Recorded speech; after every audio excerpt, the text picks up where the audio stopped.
Good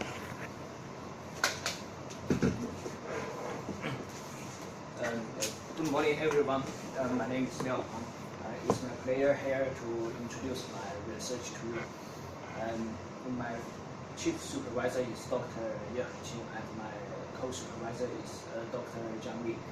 And my research topic is revenue management, bundling, computing in size and channel. In the talk, I will first introduce revenue management. Then I will present the first project, the dynamic mix bundling with limited inventory.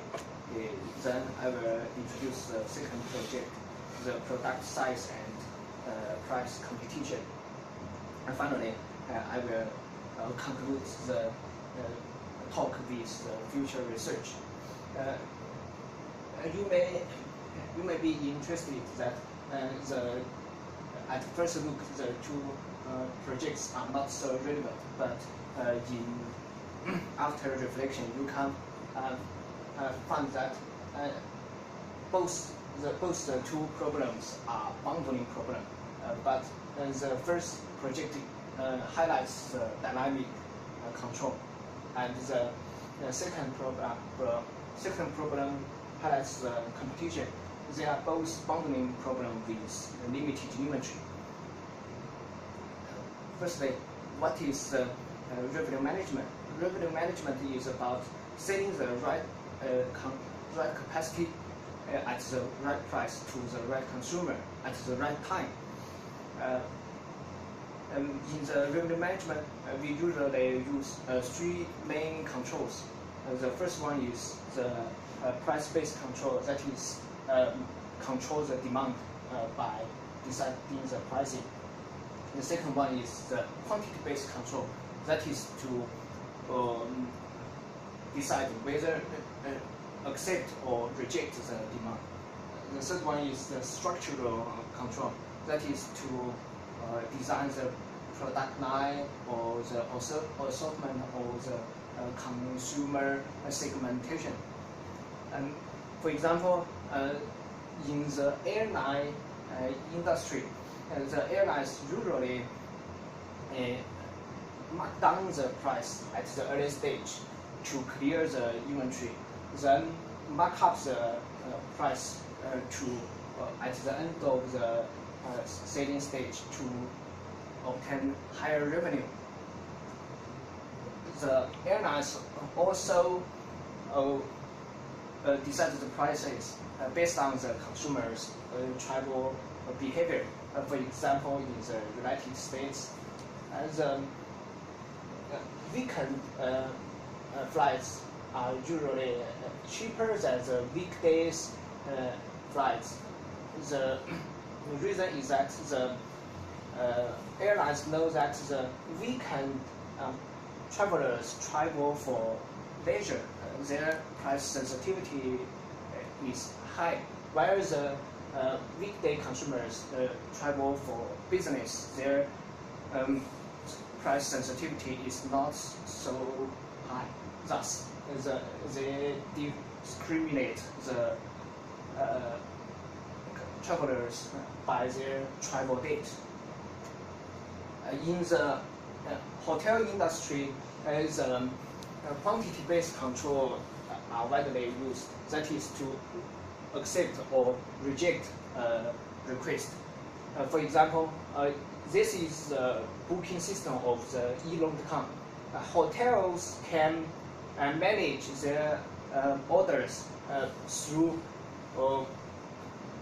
accept or reject the request.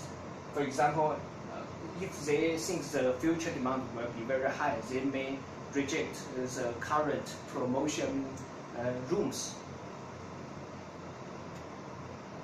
The last one is the structural control.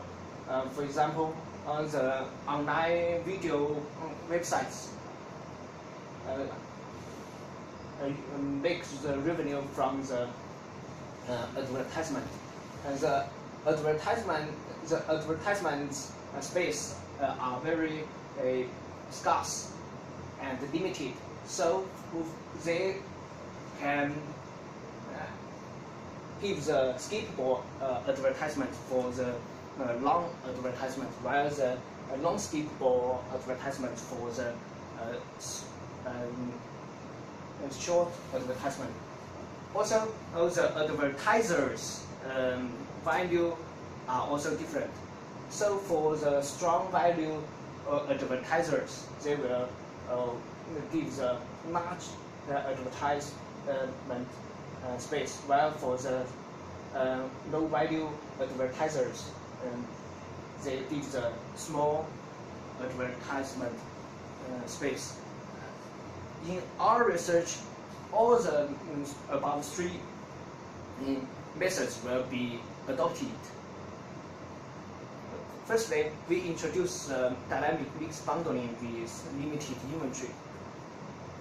Mix bundling is a common saying that the supplier sells both the components and the bundle, and the bundle's price should be lower than the sum of the component prices.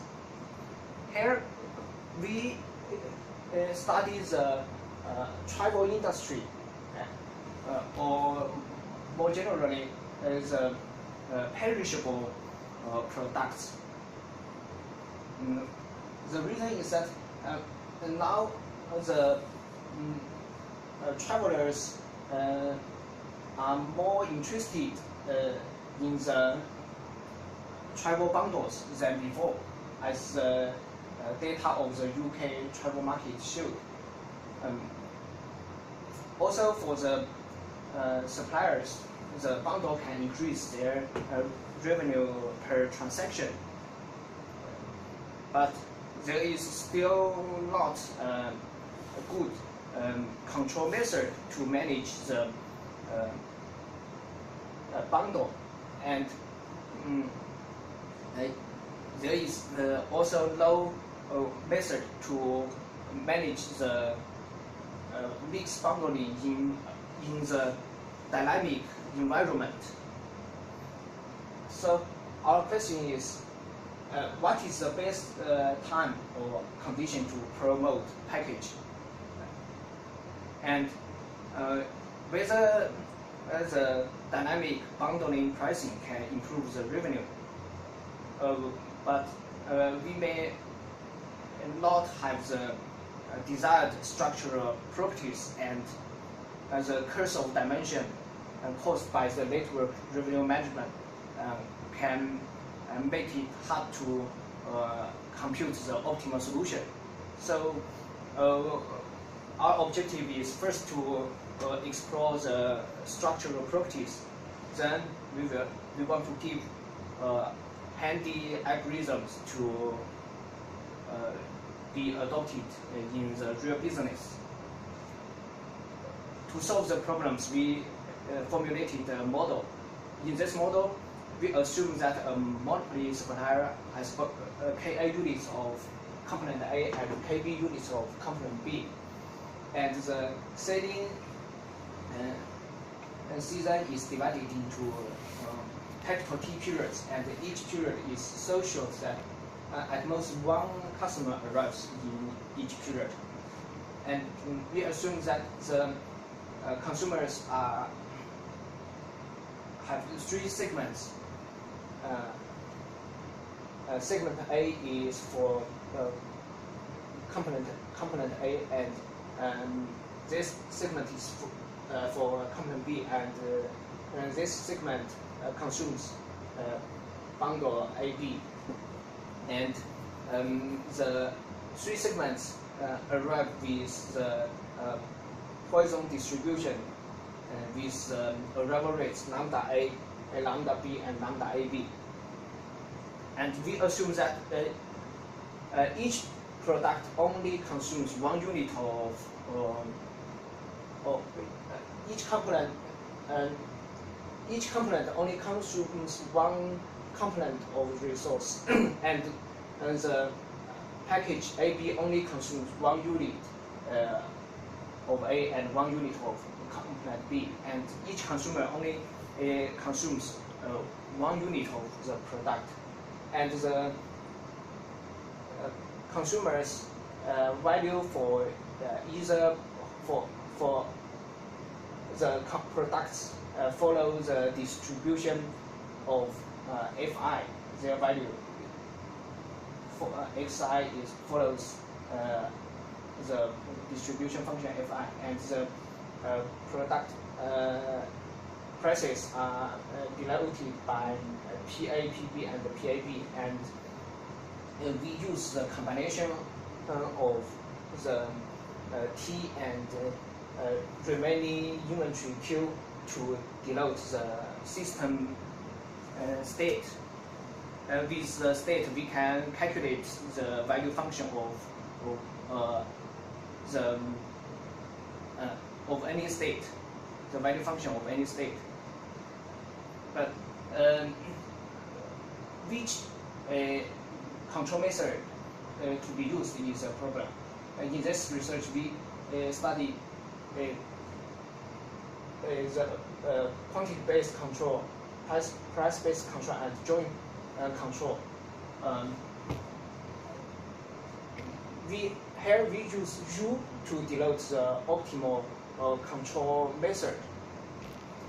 With this method, we can have the value function VTU, which is consisted of two parts. The first one is the revenue obtained this period, and the second part is the revenue obtained in the future. Thus, the system may have four transitions. That is, the consumer purchase is component A, or purchase component B, or purchase package AB, or purchase nothing. Firstly, as a benchmark, we study the quantity-based control. In the quantity-based control, the prices are fixed. The optimal policy is to accept a request if and only if the corresponding price is larger than the product bid price. The bid price is the difference of the value functions. That is, the bid price of a product is the decrease in the value function when one product is sold. If, for example, if the bid price of package A is larger than its retail price, then the supplier rejects the demand. With analysis, we have the structural properties of the QBC. That is, the bid price of component I is decreasing in its own inventory level while increasing in its complement's inventory level, and the bid price of package always decreases in either component's inventory level. And to elaborate the explanation, we use the figures to explain.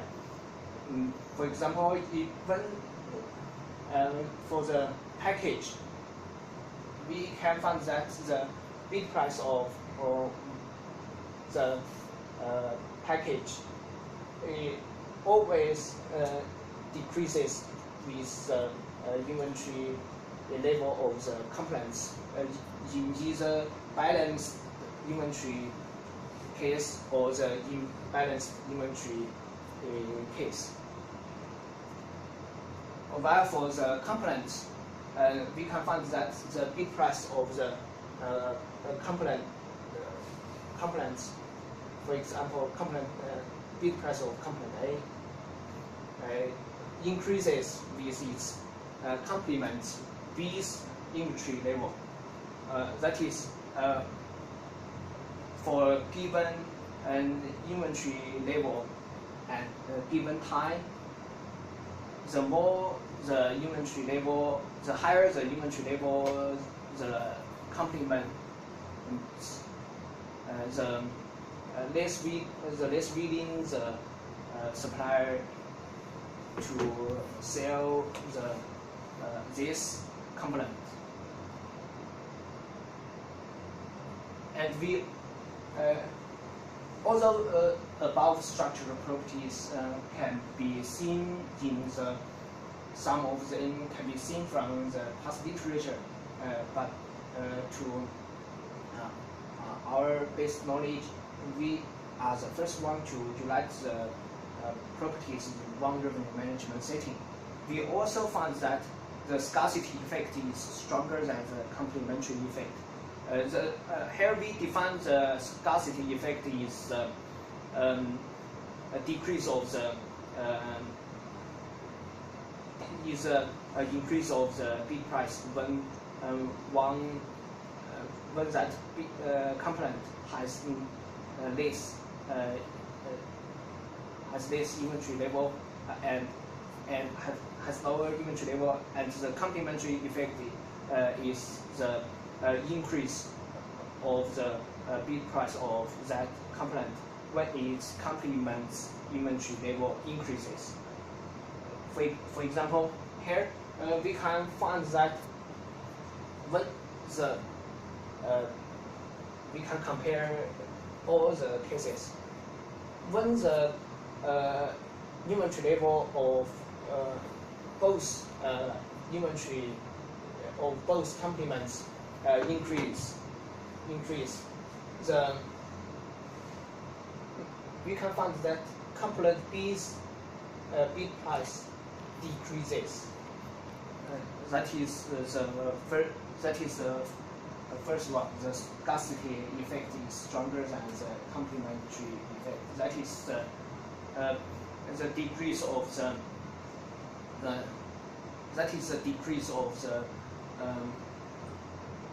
presented by the increase of the that component's inventory level is stronger than the increase of that complement inventory levels increase. Another property is that the bid price of package always decrease in time. This is as following. We can find the as the time for given inventory level, as time moves to the end, the supplier is more willing to sell the package. But for the components, as we can see, the bid price is not necessarily monotone. To explain why we decompose the time cost, here we define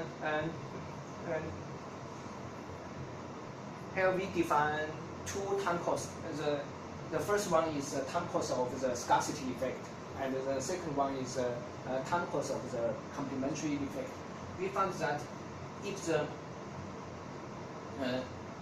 time cost of scarcity effect is larger than the time cost of the complementary effect, and the bid price of the component decrease in time. Otherwise, increase in time. We can find that in general, as for a given inventory level, the bid price of the component would increase first, then decrease. That is the supplier will sell the component only at the early stage and the end stage of the selling process. With above structural properties, now we have the optimal admission policy. Those are threshold values, including threshold inventory level and threshold time. Here we focus on the impact of time on the setting of the mixed boundary, we can see that as the time moves from an early stage to the end stage, there is a large propensity to sell the mixed boundary, which means as the time moves, the product line will be more various. We also study the price-based control. That is this dynamically adjust the price time to time, and joint control. That is use the quantity-based control to control the component, and the price-based control to optimize the bundle price. We show that the bid price and other structural properties under PBC and JAC share the same properties as those under QBC. We also found that when the selling horizon is very long, the benefit of dynamic pricing will be very huge. Our contribution is that we firstly considered the impact of time on the mixed bundling in city. Also, for the network revenue management, we studied the impact, the interaction between the component and package. Now we move to the product size and price competition. The product size design is very vital to the firm's strategy. For example, the TV stations have to decide the advertisement length. Also, under the competitive market, we are interested in what will the competition bring some impact on the product size design. As the recent news is that the Cathay Pacific airline make their seat length smaller. That is now the economy seats of the Cathay Pacific airline has 9 seats every row. But now they want to change this policy. They will add 1 more seat each line.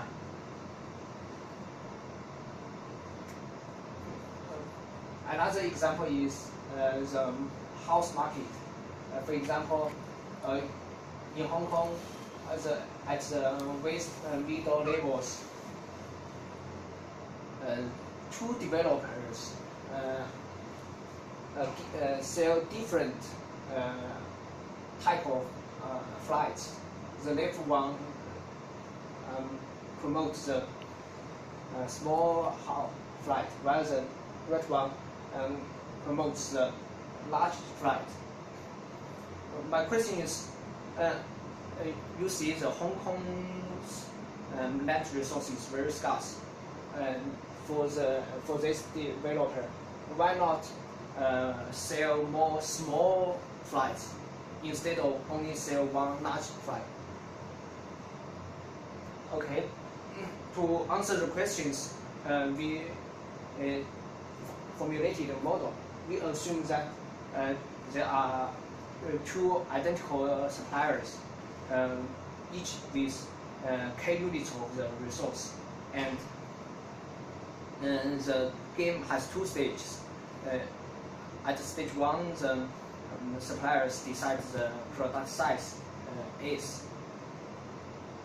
The suppliers can choose large product, which is denoted by B, which consumes 2 units of the resource.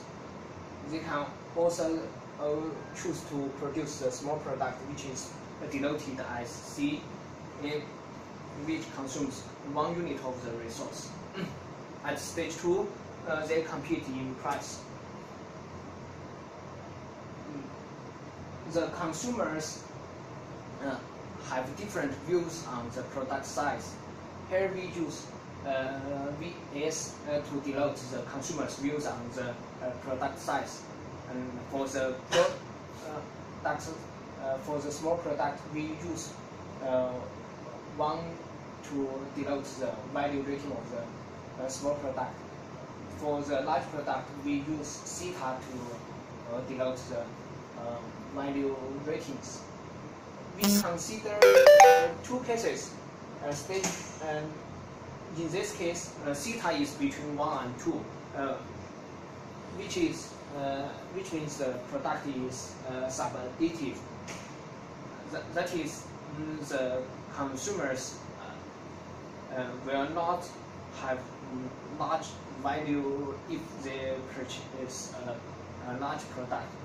The second case is that the product is super additive, which means the consumer can get more than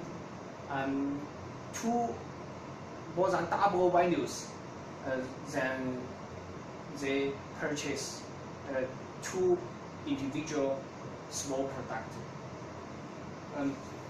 And we also assume that the consumers are located uniformly between 0 and 1.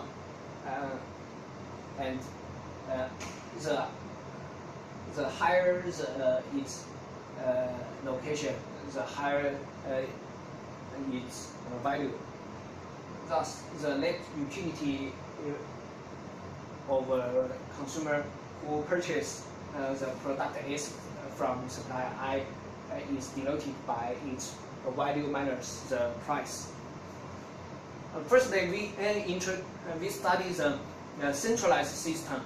In the centralized system, there is only 1 supplier. The supplier can sell both large and small products, and the prices of large product is denoted by PB, and the price of small product is denoted by PC.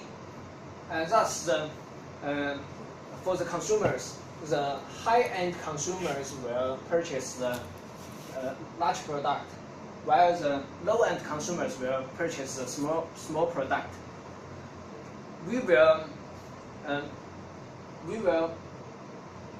study both the welfare maximization and the profit maximization. In the centralized welfare maximization, we found that when the when the product is super additive, the supplier always sells the large product. When the capacity is sub-additive, when the capacity is small, the supplier only sells the small product. When the capacity is major, the supplier sells both small product and large product. When the capacity is very large, the supplier only sells the large product. For the profit maximizing solution, the optimal product size policy is similar to the welfare maximizing solution, but the profit maximizing solution will cover smaller market size, which means the less consumers will obtain the products. And Moreover, the welfare maximizing in solution has larger propensity to sell the small product. For example, recently, Shenzhen government make a statement that the new house, should have at least certain number of small flights, which is less than 90 square meters. Now we move to the competitive case. In the competitive case, at stage 1, the supplier decides the product size, which can be either sequential decision and a simultaneous decision. At stage 2, they will compete on price. And there may be the 3 possible equilibrium. That is, both suppliers sell a small product, CC, and both suppliers sell a large product, BB, or one supplier sells a small product and the other one sells a large product, which is denoted as BC. We first study the subgame when the 2 suppliers sell the same product. In this case is the classical Edgeworth Bertrand game, which is the Bertrand game with limited inventory. In this case, the suppliers compete on price. For the subgame BC, the suppliers produce different products. We have that the high end of the consumers will purchase the product from the supplier who produces the large product, and the low end consumers will purchase from the supplier who produces the small product. So we have the equilibrium. Following theorem characterize the equilibrium of the sequential decision. To better explain it, we draw a figure. When the product is super additive, and both suppliers will produce large product when the capacity is small. As the capacity is large enough, the leader will produce the large product, while the follower will produce the small product. However, when the product is sub-additive,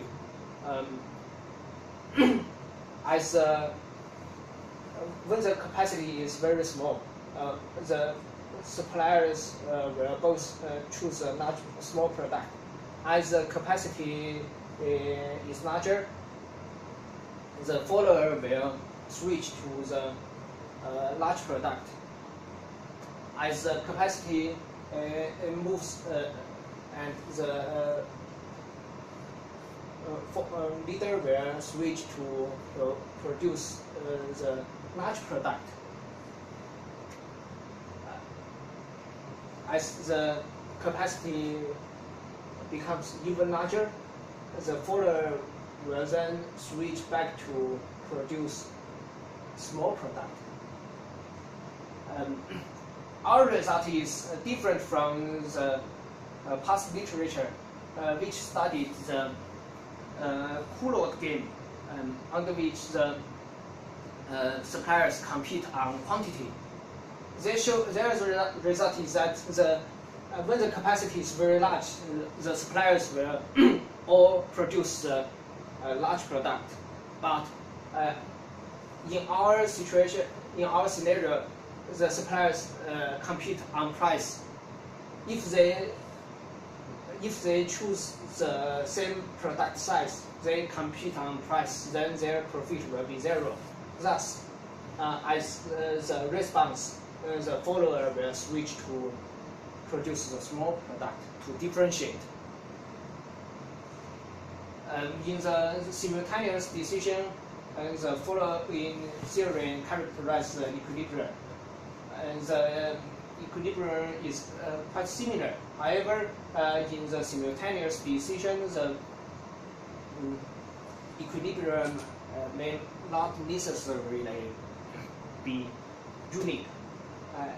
For example, in this situation, there will be two equilibrium, and we can find that the profit of BB, equilibrium BB, is larger than the profit of equilibrium CC. There is potential to coordinate the suppliers. We compared to the past literature, we considered the product size design with limited inventory, and we considered the vertical competition when the capacity is of the firms are limited, and we also considered the product size gain. Okay, and briefly,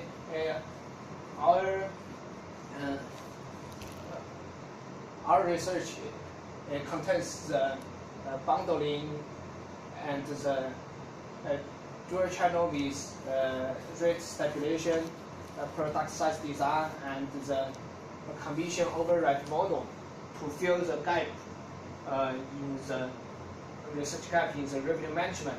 In the future, I will consider the correlation and substitution between the components and the package, and generalize the model to the n-component, n-package case. I would also like to apply the theoretical models to real business work. Thank you. Thank you.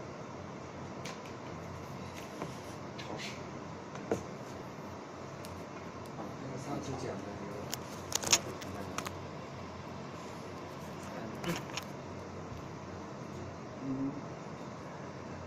就是我讲的更多的那个 insights 结果。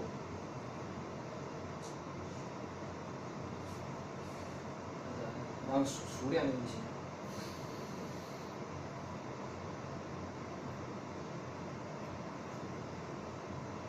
是3个哦，就是说我这个是多了几个，就是描述那个 behavior。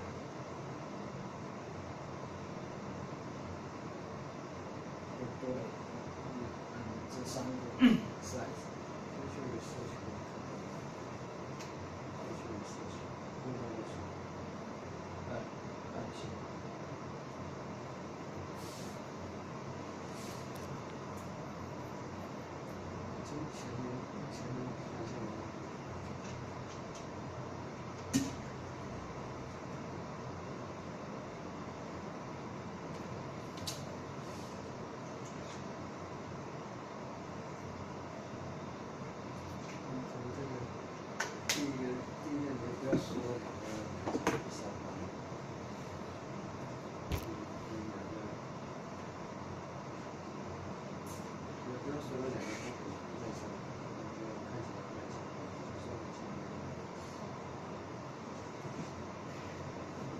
问的可以解释。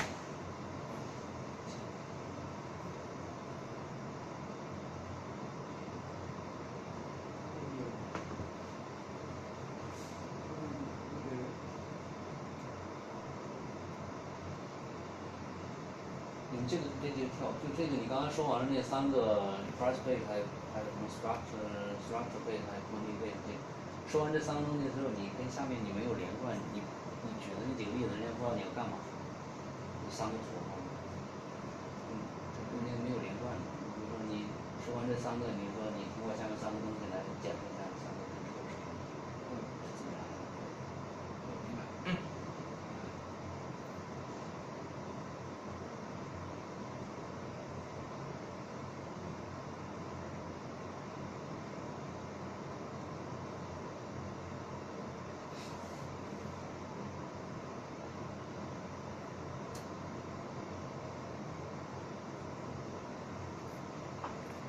去吗？